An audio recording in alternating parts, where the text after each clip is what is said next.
তো বন্ধুরা, আপনারা এই কদিন ধরে এত কমেন্ট করছে যে আমি এই ভিডিওটা নিয়ে আসতে বাধ্য হলাম। ভিডিওটা হচ্ছে মাস্টারমাইন্ড কবে বেরোবে। এবং বন্ধুরা, আপনারা দেখতেই পাচ্ছেন পল্লিগ্রাম ইউটিউব থেকে মাস্টারমাইন্ডের কিন্তু পার্ট 3 দিচ্ছে না এবং পার্ট 2 এবং 1 দিয়ে দিয়েছে।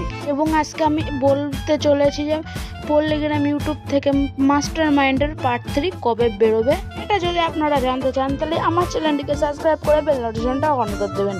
কারণ বন্ধুরা, আমি কিন্তু ডেলি এইরকমই ভিডিও নিয়ে আসি। আমার ভিডিও সবার আগে দেখার জন্য চ্যানেলটিকে সাবস্ক্রাইব করে বেল নোটিফিকেশনটা অন করে দেবেন। এবং বন্ধুরা, মাস্টারমাইন্ডের পার্ট 3 কিন্তু বন্ধুরা খুব শীঘ্রই বেরোতে চলেছে এবং পল্লিগ্রাম টিভি থেকে আমাদের কাছে খবরও চলে এসেছে এবং খোঁজও নিয়েছি বন্ধুরা। তো বন্ধুরা, পল্লিগ্রামে কিন্তু বন্ধুরা শুধু মাস্টারমাইন্ডের ভিডিওটা না এবং সব ধরনের ভিডিওটা বানাই বলে মাস্টারমাইন্ড পার্ট 3 দিতে একটু দেরি হচ্ছে পল্লিগ্রাম ইউটিউব চ্যানেলে। এবং বন্ধুরা, মাস্টারমাইন্ডের কিন্তু পার্ট 3 একেবারে দেখার মতন একটা ভিডিও। ওর জন্য এডিটিং করতে, শুটিং এবং এডিটিং করতে একটু সময় লাগছে, কিন্তু আপনারা চিন্তা করবেন না, সামনের মাসের 10 থেকে 15 তারিখের মধ্যে আপনারা দেখতে পেয়ে যাবেন। আমি এইরকম ভিডিও নিয়ে চ্যানেলটিকে সাবস্ক্রাইব করে বেল নোটিফিকেশনটা অন করে দিন।